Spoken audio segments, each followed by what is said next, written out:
Nithyananda, thank you, Maharaj. Yeah, that's a great prospect. Yeah, just on that point, one of the experiences from here has been with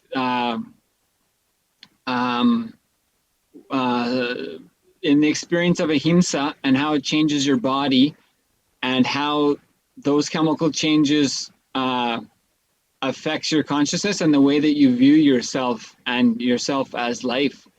And actually this is the way that Hindus have to do it, and this is the way that Hindus do it, is recognizing that you are a conscious being, and that the liberation is not in fighting with the problems of these 90 years in the human body, but immediately committing to a solution that came for the millions of years before this body and the millions of years after. And this is really where the humanity is getting stuck, is getting caught in these 90 years of problems and not looking to the millions of years for a solution. Whereas even in the example of Nachiketa, one of the first things that is taught to children is completing with death. Completing with the end of this body. Getting completion of the meaning, the right introduction to you about you. And if we're stuck in the problems of this body, then when the death of this body comes and we have to leave the body, we see the body fall down and we don't say the person is there, we say they've left the body. So that's where we need a solution. It's not these 75 or 90 years we need a solution, it's after that that is going to give a solution to the problems of these 90 years, solving that big problem. And so the way the Hindus do this is through tyaga, through ahimsa. And this is where the whole thing gets lost, is in saying, how can we overcome so much violence of a Hindu Holocaust through ahimsa, turning the other cheek? It's not just turning the other cheek. You have to surrender yourself to the reality of life. That whatever falsity you're holding on to of the temporariness of this body, you're going to have to let that go when this body dies. You're going to have to move on. So holding on to any of those false conditions is exactly what's causing your suffering, is exactly what's keeping you from seeing that you're already liberated. And this is why Hinduism is the only living civilization that was alive 5,000 years ago and is still alive today. It's the only living civilization. This is a profound point. Why is there only one civilization from 5,000 years ago that's still alive today? And how was it lived? It was kept alive by the gurus who lived it. It's not enough just to pledge that you it's not just enough to wear this hat of this religion and say that's it. The religion of Hinduism is responsibilism. And even Hinduism having the science of yoga shows the importance of purifying the body, of using the mind and body for liberation. There's a science that directly addresses the body, in that there's no limitation in Hinduism. You're not a sinner, and there's no limitation. You're a manifestation of the entire existence, and there's no limitation. How do we know that? Because of every Hindu guru for the thousands of years that have embodied that beyond life and death.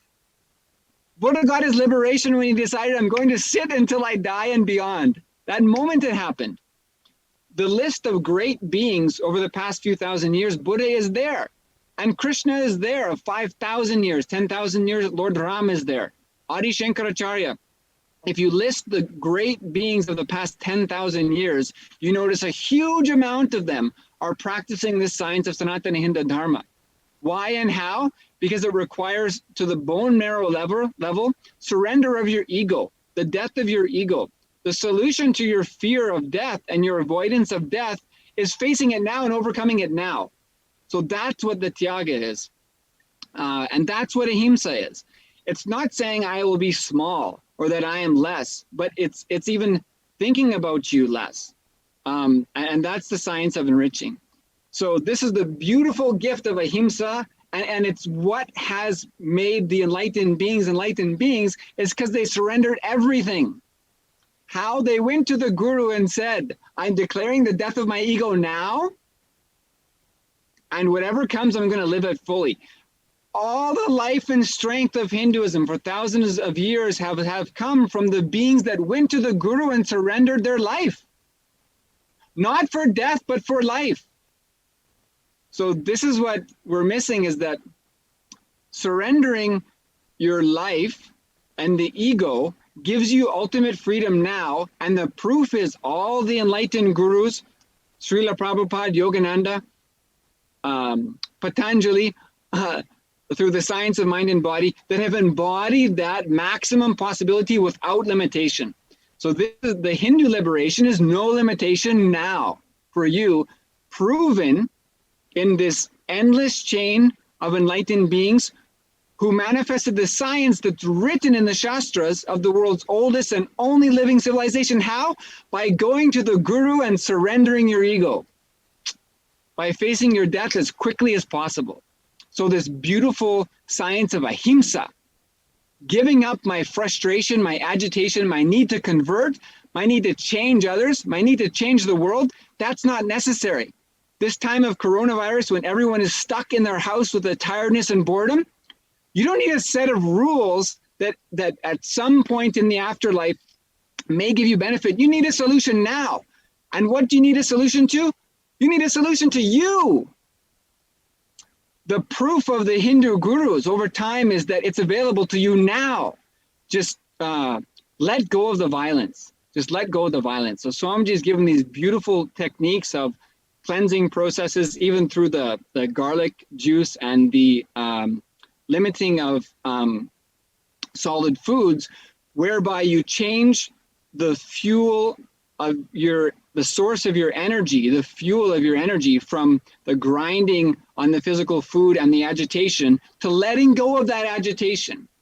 And when you let go of that agitation, and realize eating is not the purpose of my life, you have to find another purpose of life. And that purpose of life, when you let go of your anger and agitation and frustration of yourself, you realize it's a choice because I'm already free. Now it's a choice to contribute. So this is a difference between the need to convert and follow something without it being an experience in your bone marrow, and actually how rewriting your DNA through the yogic sciences sets you free now on a physical level and gives you an opportunity to recognize the purpose of my life, because I'm no longer fueled through frustration, but simply have the opportunity to contribute through enriching. Yes.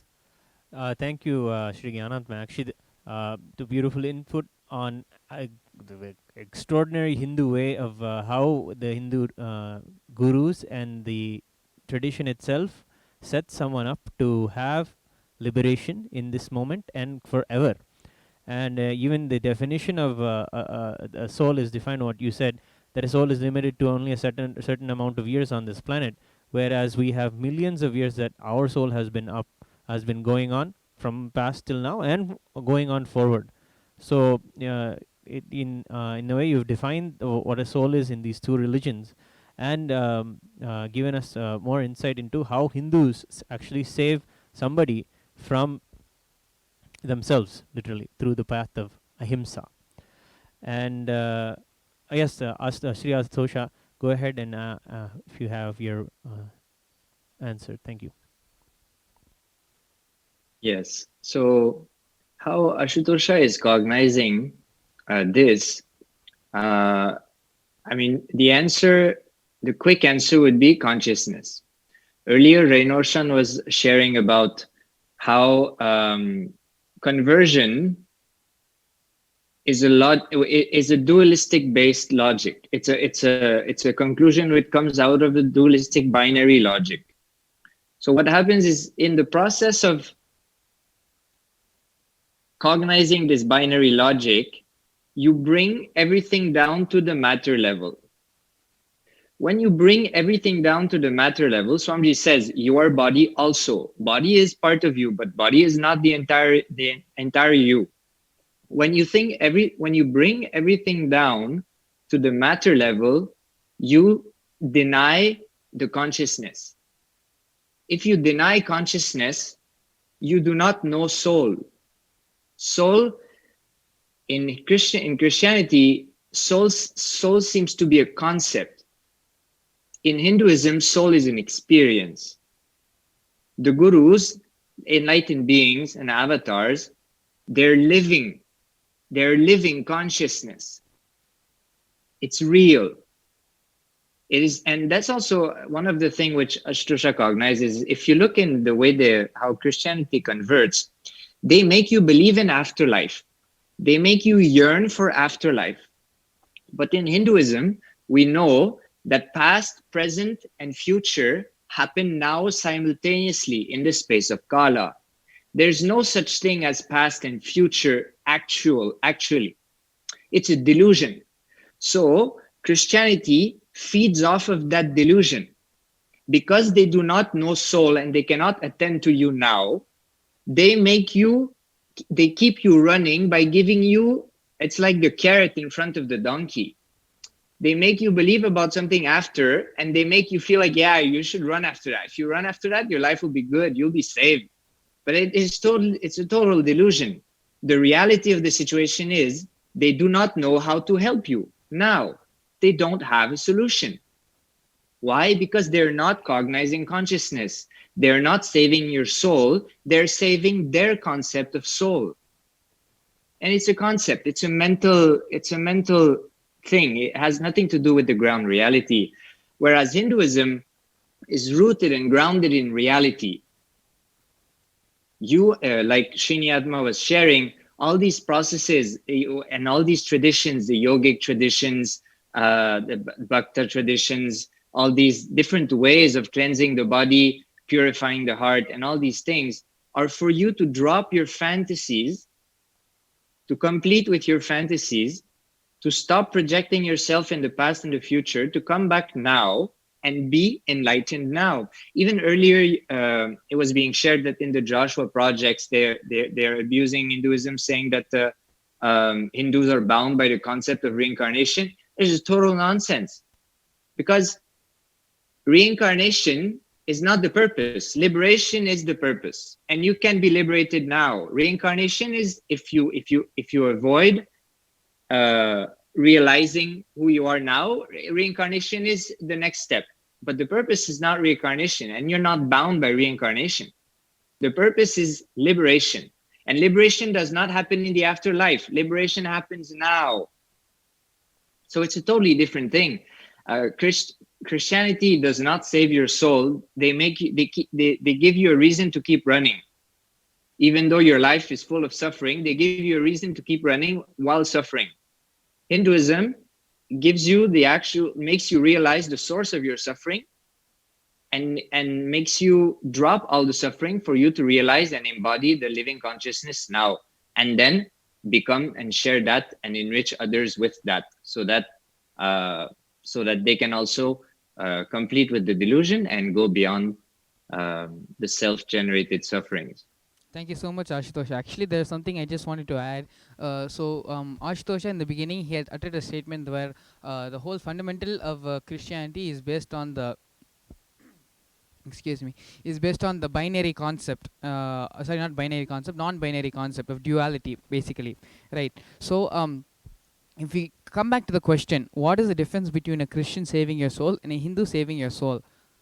What is the definition of soul in Hinduism? So let's start with that. Swamiji beautifully, when he was doing the Akashic records, revealing various truths from the archives, from the cosmic archives about death, birth, life. At the time, he had given a very beautiful definition of a soul. So imagine all of us are mirrors, and the whole world is just full of mirrors. Everyone is just reflecting the sun. So the sun, as Paramashiva, as the cosmic energy, is the source. All of us are mirrors reflecting his image in our mirror. So the reflected image in our mirror is what we are calling an individual soul. But an individual soul by itself doesn't have any existence, it doesn't have any life. It is just a reflection of the original source, of the original sun. So actually, even a very definition of soul is very different from the Christian definition of soul, where each soul is its own sun, it's its own individual entity. In Hinduism, it's very different from that. Our soul is only a reflection of the cosmic soul, only a reflection of that. The problem with our soul is it's a shattered mirror, and that's why the reflection of the source comes in haphazard way. Our whole job, our whole purpose of our saving our soul, of our advent on our planet, is just to fix the mirror and make it a whole mirror. So the saving our soul, which we do in Hinduism, is pretty much fixing the mirror so that we reflect the cosmic soul completely, fully as it is. So this is actually a fundamental difference between the Hindu way of saving our soul and the Christian way of saving our soul. Yes, Sanjay ji, you can add your thoughts now.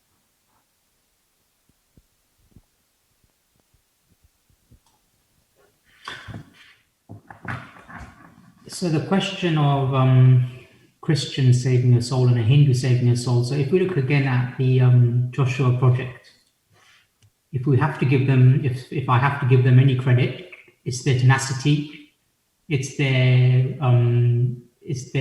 way that they're just compiling the statistics, and in a way that's quite interesting in itself, because that's all a Christian saving mentality is.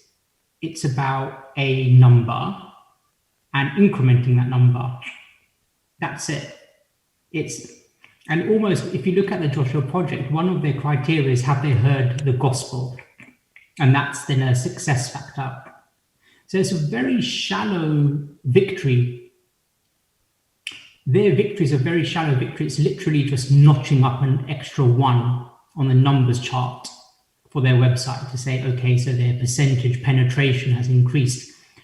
And that's quite a concerning thing, really, because all then that kind of all that saving of your soul is just another, you're just another number. You're just, okay, so once you're a Christian, then that's it. Hinduism is a completely different way. If one is enriched, and if one starts to live Hinduism, then yes, they're one more Hindu, but there's so much more. They're a light they're lighting up others. They're an ecosystem in themselves. It's a completely different space. And then the other question as well, so very specifically about Christian saving your soul and Hindu saving your soul. So this has been touched on already, but what I'd like to do is just relate it back to a satsang of Swamiji, and what one of the differences seems to be is the basic element, I guess, of a Christian conversion is that Jesus died for your sins. Now, that in itself, what that's then creating is an obligation to Jesus, or an obligation to Christianity. That is the polar opposite of responsibility. And in Swamiji's satsang, he actually spoke about the difference between responsibility and obligation. And if I can just quote one part of that, Swamiji blessed us by saying, obligation is the most ugly relationship. If you feel obligated to something, you will take revenge on that person. When you create a relationship with God based on obligation, it's a very shallow relationship. It requires one thing to not happen the way that you want it to, and that's it. You blame God.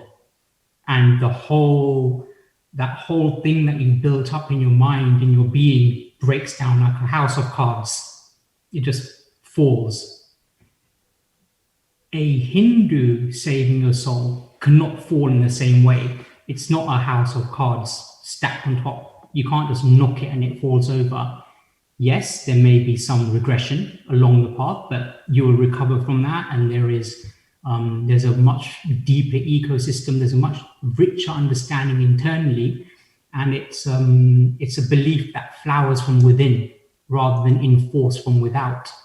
And whenever anything is seeded and flowers from within, it can't be easily destroyed. And that really is a fundamental difference between a Hindu saving what in the question is a soul, and a Christian saving your soul. And even the word soul, as you've said, it's because the soul is just one word in the Western language. That's the best they have. Whereas, if you look at the idea of soul in Hinduism, there's so many different variants of it and different ways of defining it, and it's almost part and parcel that the soul is part of God. It's one understanding. That very cognition doesn't exist outside of, it doesn't exist in that Christian world, or other what one might term the Abrahamic faiths. It doesn't exist in that way. It's a complete separation. It's a relationship of subservience and obligation, and that's a very key difference between these two. Yes, sir. Thank you so much, and thank you for bringing beautifully into the conversation. I really appreciate the way you describe the Christian way of defining a soul and versus the Hindu way very clearly. The one thing I wanted to add here that Swamiji also says that he says that people don't have a soul; they have to create it.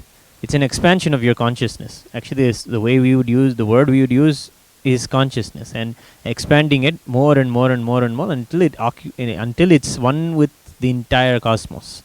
And that's the path of how we save ourselves and raise ourselves. It's not even saving; it is just raising ourselves. So with that, we wanted to have Rene Shawnaya. Please share your thoughts. Thank you. Actually, there's one click that happened about this question of what's the difference between a Christian saving your soul and a Hindu saving your soul. The whole Hindu context is the Pratmagatma Chaitanya Jagratam, the awakening of the individual consciousness. And how Roshan cognizes this is, Maharaj was earlier sharing this thing of the mirror and the sun. How I cognize this thing of the Pratmagatma Chaitanya Jagratam is the mirror actually taking a look back now at the sun, saying, oh, this is who I am. This is actually who I am, not the mirror. Not who I think as me and reflected on this. That's who I am. And then as soon as just this one thing starts to happen, then the awakening starts. Then the life starts. Then the inspiration starts. Then you see, oh, wow, what a being. For us, it happens with the Guru. In Hinduism, you have every opportunity to experience this. You can do it through an Ishta Devata, all the Shanmatas, all the Sampradayas. In every way, the whole thing is to experience this Pratmagatma Chaitanya Jagratam. Because when this starts to happen, then we actually start to mend the mirror, clean the mirror, do the detox, all of these things. Because now the inspiration for life is to become more and more of who you are. This is one point. Another point that really clicked is this science of death. See, in Christianity, the whole concept of death is the promise of do good things, then you'll go to heaven. Do bad things, and then you'll go to hell. So don't do bad things. You have to do what we say is good.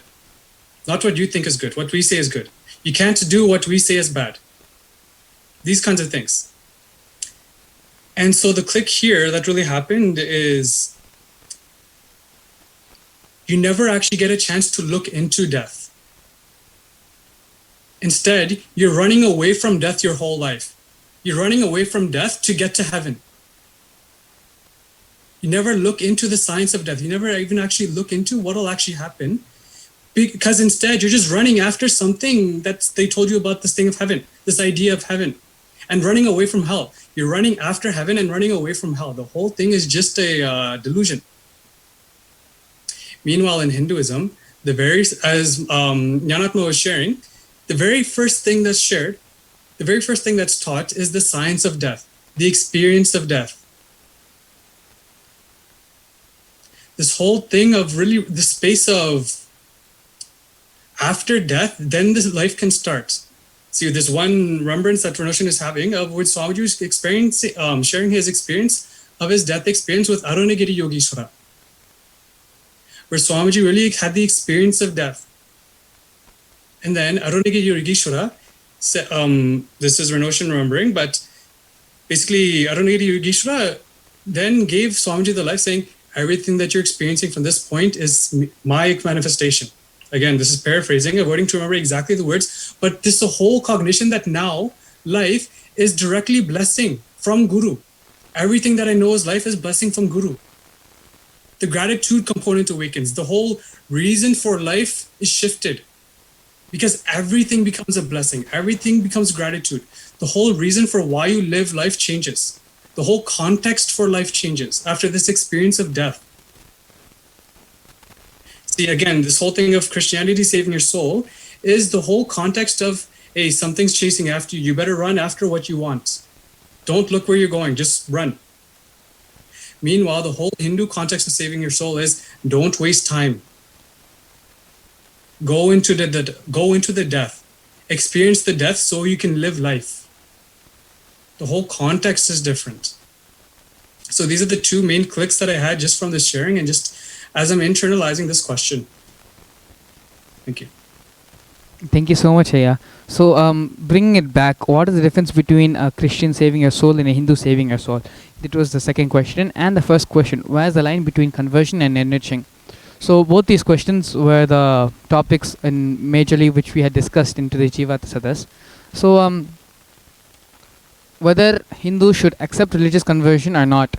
I think overall, conversion is something that has a very different meaning in very different ways. And see, ultimately, if we look at Hinduism, Hinduism is much more than just religion. As Raja Maharaj had shared, it's a higher science. And it is the highest science, actually, greatest science. It is the greatest science. And if you look at the Wikipedia definition of religion, it's just a single source book and a single deity, a single set of beliefs. Where if you compare that to Hinduism, then we are equivalent to literally a million religions as itself. So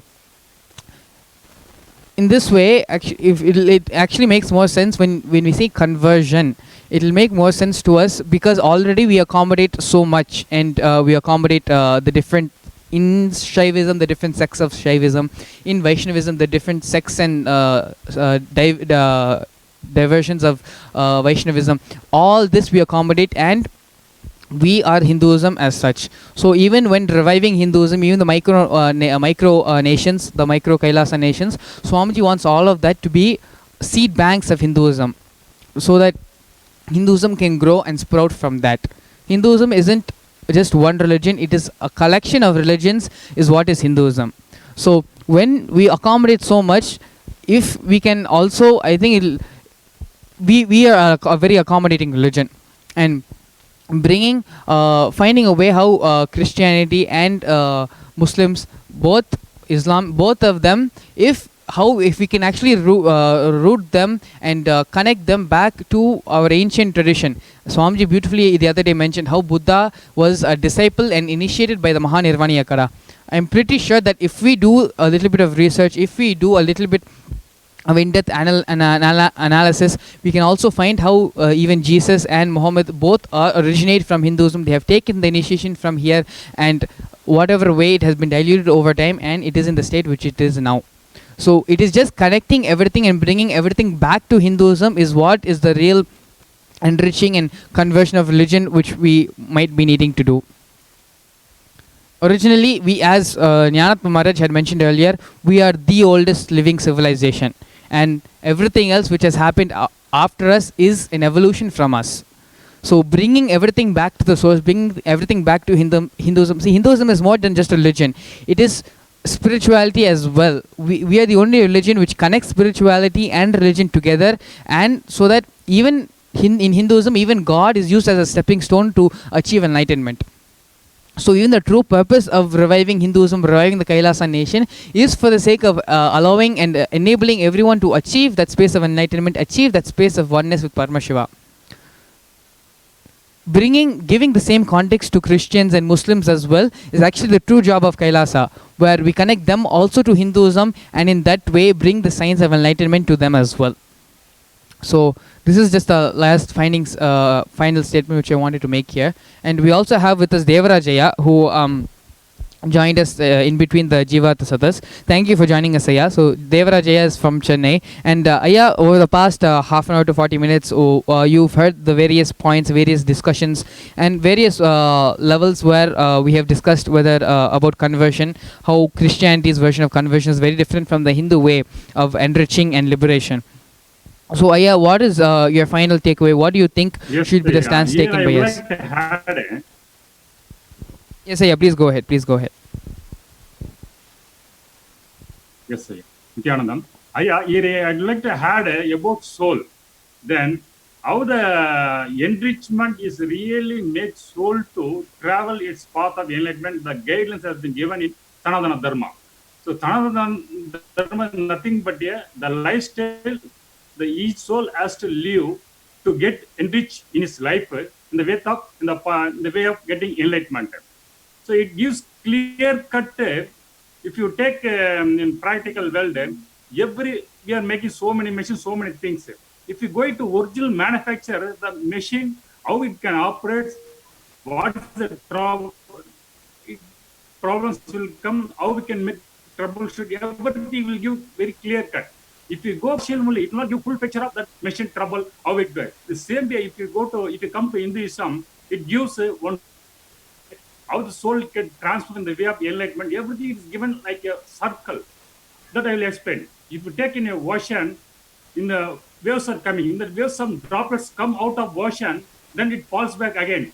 Like this Atma comes out of ocean, the droplet is this Atma. It has to fall back again ocean. When it come out of ocean, the droplet, it thinks it is I am everything, then it is not get fulfilled. Similarly, if you consider our Jivatma, Atma doesn't have any property. It is purely divine in nature.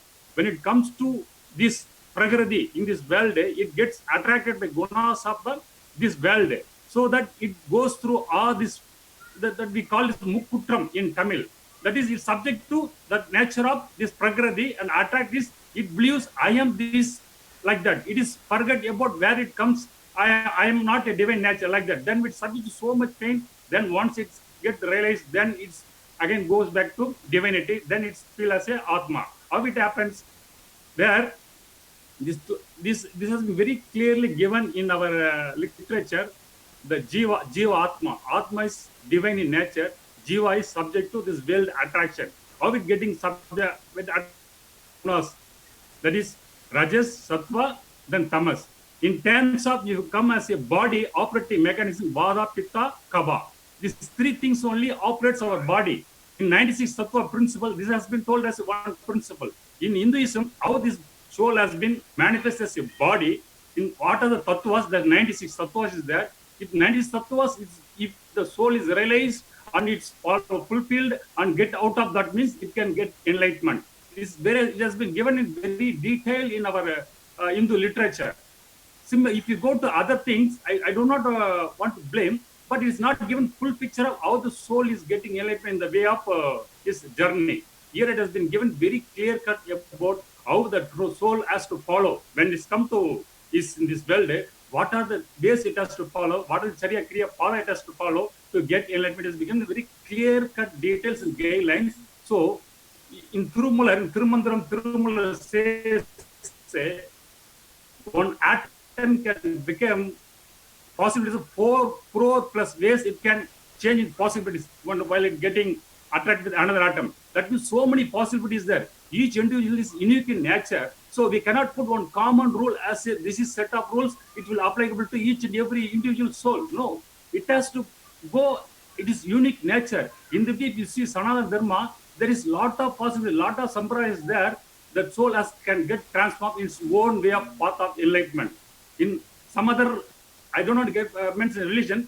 So if you go some others, apart from Sanatana Dharma, if you go another way, they are not given full picture about how the soul has to live, the body has to live. Their full picture is not given. In Hinduism, your body itself, not only the physical matter, it has got 5 layers in that. But in the physical world, the Western countries all believes the body is only matter. No, we are made of 5 layers. That is, the physical body is Annamaya Kosa, then Pranamaya Kosa, then Manonmaya Kosa, then Anandamaya Kosa, Vinjanamaya Kosa. If the soul has to get enlightened, means all 5 layers has to be fulfilled. All 5 layers, the intelligence has to wake up, then it has to attain the topmost level. Then only the soul will get enlightenment. The Karana Sarina, that everything, how it is get attracted as well, the Karana Sarina comes back to attach to the divine. This has been clearly given in Hindu sculpture, in the books, in the Shastra. The same way it has not been given in any other religion if you go. That is the one thing. When you live in this life, how we have to follow, how we be with the nature. This is very clearly given in our Siddha books. Siddha book says, according to the season, how the body conditions varies. The Vata, Pitta, Kapha varies. Then according to morning, afternoon, evening, how the Vata, Pitta, Kapha varies. Then according to the body condition, the nature, according to the season where you are there, place where you are there, how to consume your food, how to maintain your food. That makes your conscious.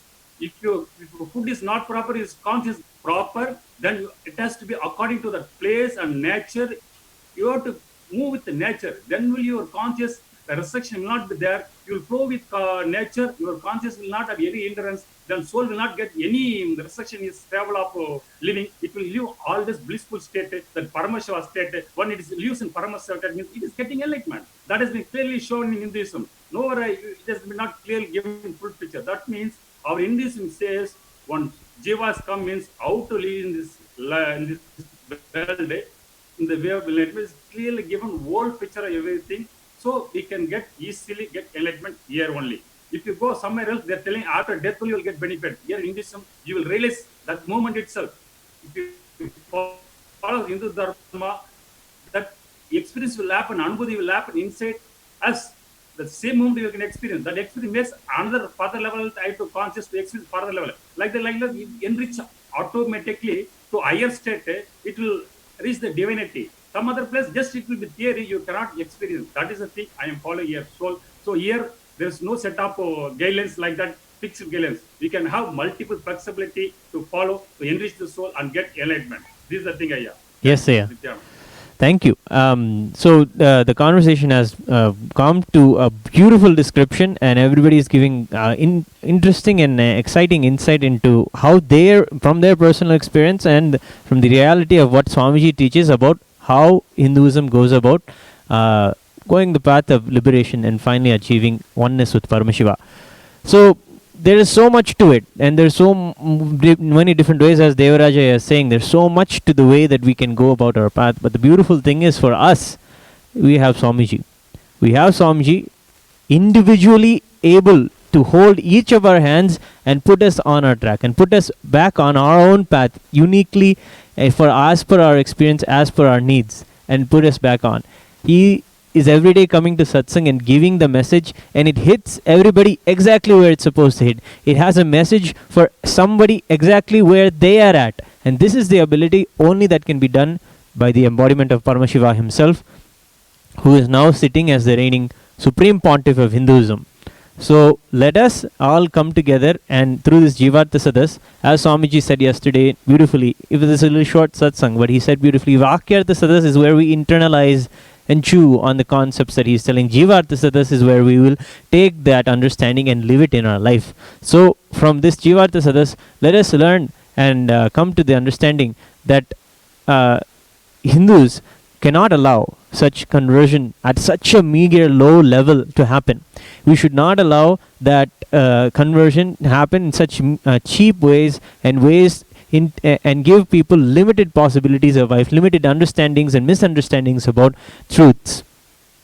So we should allow people to have awakening, bring them to the Hindu path, and have them more conscious, and then realize their oneness with Paramashiva. And this should be the path that we should take. And I hope this is an accurate conclusion to all of our discussion here, that we should say as Hindus to not have conversion. And as Maharaj also said, the possibility of Sri Kailasa, we can, as we envision Sri Kailasa as a physical nation governed by the principles in Agamas and by Paramashiva himself, Swamiji, when we have that place where we live together and have a place where we are following these laws, it is not like we will not accommodate Christians and Islam, but we will accommodate them as long as they follow and align with Dharma. Just like how in countries where whether majority Christian or majority the governance itself is Islam, in those countries how Hindus have to compromise on their rituals, there has to be a way in these countries, in Sri Kailasa, where those who want to practice the greater science and live in this country but want to go through the path of Islam or Christianity, we can accommodate them, but they may have to compromise on their non-vegetarianism, they may have to compromise a lot on their violence and follow the greater science. So that's what I want to say as a conclusion. Thank you. Thank you, Raja Maharaj. Actually, so as usual, Raja Maharaj always sets the stage for tomorrow's Vakyartha Sadhas with the ending of today's